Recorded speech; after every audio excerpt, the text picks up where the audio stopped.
يا مساء التركات وأهلا بكم في تاني حلقة من استوديو التركات، الحلقة أو السلسلة اللي بنناقش فيها ديزاينات الكورة اللي انتوا بعتوها لي عشان نحاول نطلع منها أحسن شكل بمنتهى البساطة. فالنهاردة معانا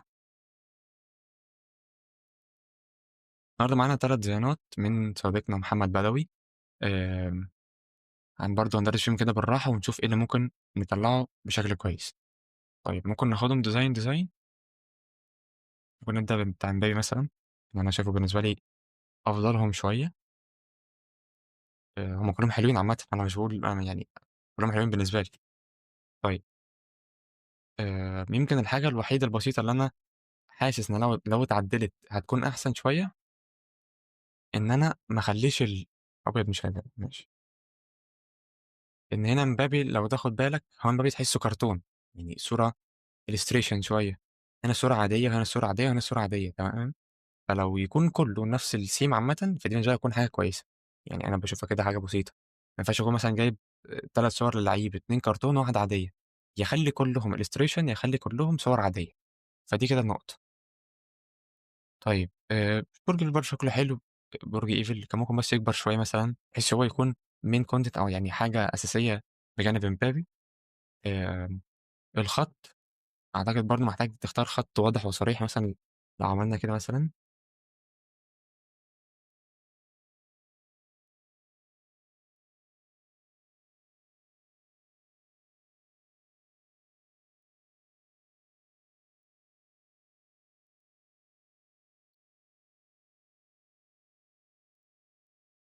تاخد بالك مثلا كده مثلا خط واضح وصريح، فاهم يعني ايه، بحيث يكون متشاف شويه.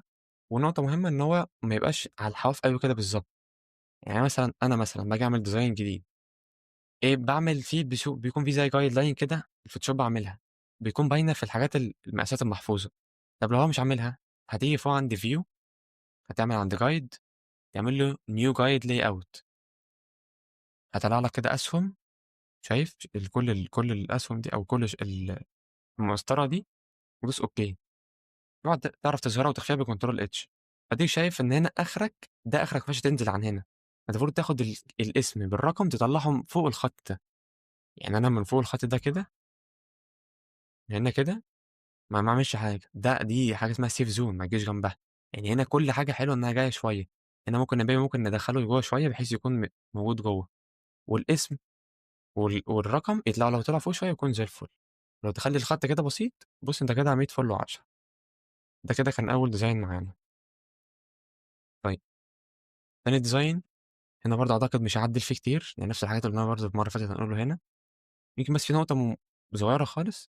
انت هنا مثلا قررت تختار صوره لصلاح باللبس الاحتياطي، جميل. فلازم تختار صورة لصلاح اللي هي الصورة الأكبر بنفس نفس برضه اللبس الاحتياطي. انت كلهم لهم نفس السيم. يعني مثلا أنا أوريك من آخر ديزاين أنا عملته.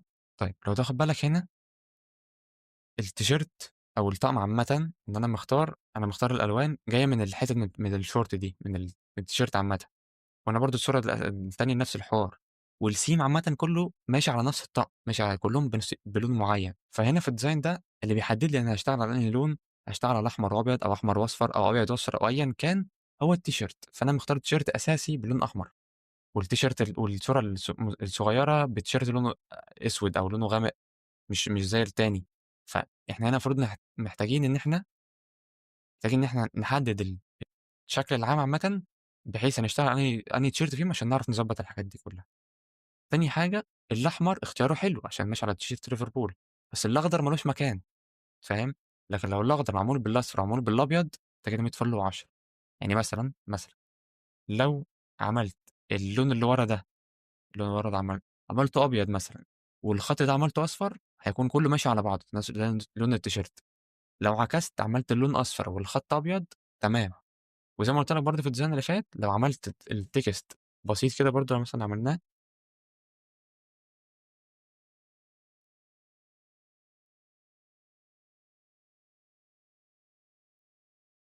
لو بالخط ده كده مثلا، انا شايف الفرق. يعني ما يفضلش تختار خطوط دي. انا عارف انها بتكون مشكله في الاول، انت يعني انا ذات نفسي كنت بعاني منها، مش عارف اختار خطوط كويسه.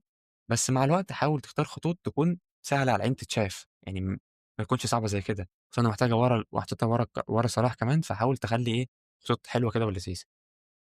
والsignature بتاعتك دي حاول تطلعها فوق شوية، زي ما عملنا برضه في الview. اعملها تاني guides new guide layout. بُص الsignature دي ممكن أي حد مثلًا أروح أنا عامل كده، أعمل crop.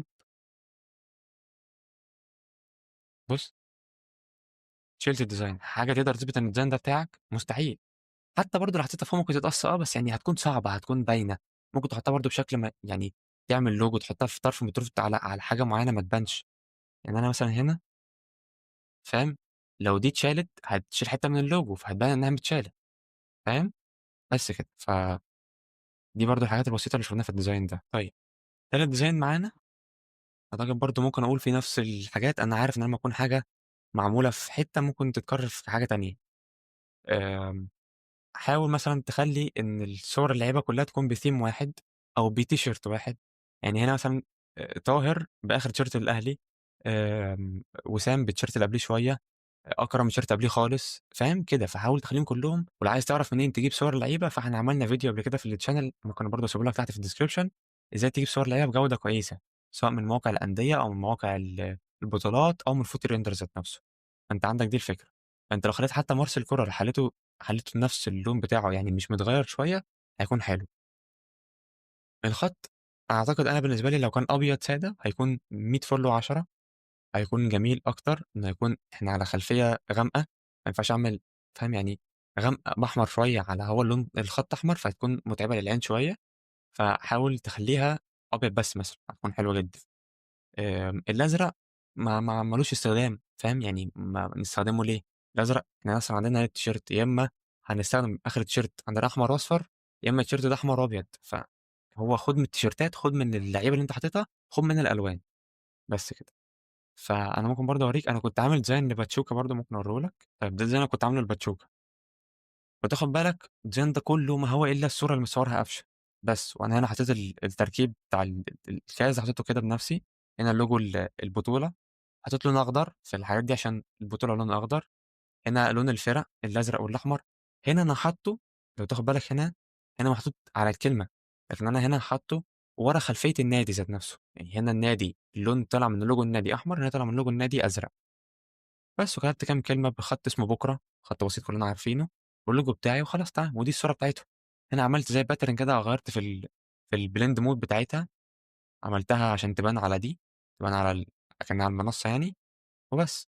والنقطة بس البسيطة إن أنت تحاول برضه تخلّي اللوجوهات أو تخلّي الحاجات دي داخلة جوّه شوية، ما تكونش طالعة برّه الحواف بالضبط يعني. حاول تدخّلها جوّه شوية بالguides اللي عملناها وبس. ملخصًا كده شغل محمد بدوي بصراحة جميل. آمم، يعني أعتقد لو أنت ذات نَفْسك ملّيت عينك شويتين 3 من الديزاينات بتاعة الكورة، اتفرّجت على Pinterest أكتر، حاولت تختار خطوط ثابتة واضحة وصريحة بسيطة جميلة جدًا، حاولت تطبّق الحاجات اللي إحنا قُلنا عليها دي. هي بصراحة حاجات بسيطة جدًا لو اتعملت هتكون نقلة نوعية كبيرة نقلة نوعية. حاسس إن أنا باتكلّم كلام مهم جدًا. هتكون نقلة كويسة في الشغل يعني عامةً إن أنت تختار خط يكون حلو. يعني مثلًا الخط بتاع الأهلي fans in Qatar ده بالنسبة لي عاجبني. ليه ما تعملش بيه كلمة الأهلي برضه، فاهم؟ والألوان إن أنت تدخّل logo جوّه شوية بس. فدي كلّها أعتقد برضه حاجات هتكون جميلة. أتمنى أكون استفدت. أتمنى أكون يعني اديتك نصايح برضه كده كويسة. ولو محتاج نصايح تانية ومحتاج أسئلة تانية، فأنا جاهز أرد عليك على البروفايل، على اليوتيوب، على أي حاجة تقدر تتواصل معايا بيها. بس كده. ده كان تاني فيديو من استوديو التريكات. أتمنى لو الفيديو عجبك ما تنساش تعمل share وlike subscribe تبعت الفيديو لأي حد من صحابك مهتم بمجال الكورة. أشوفك الفيديو اللي جاي.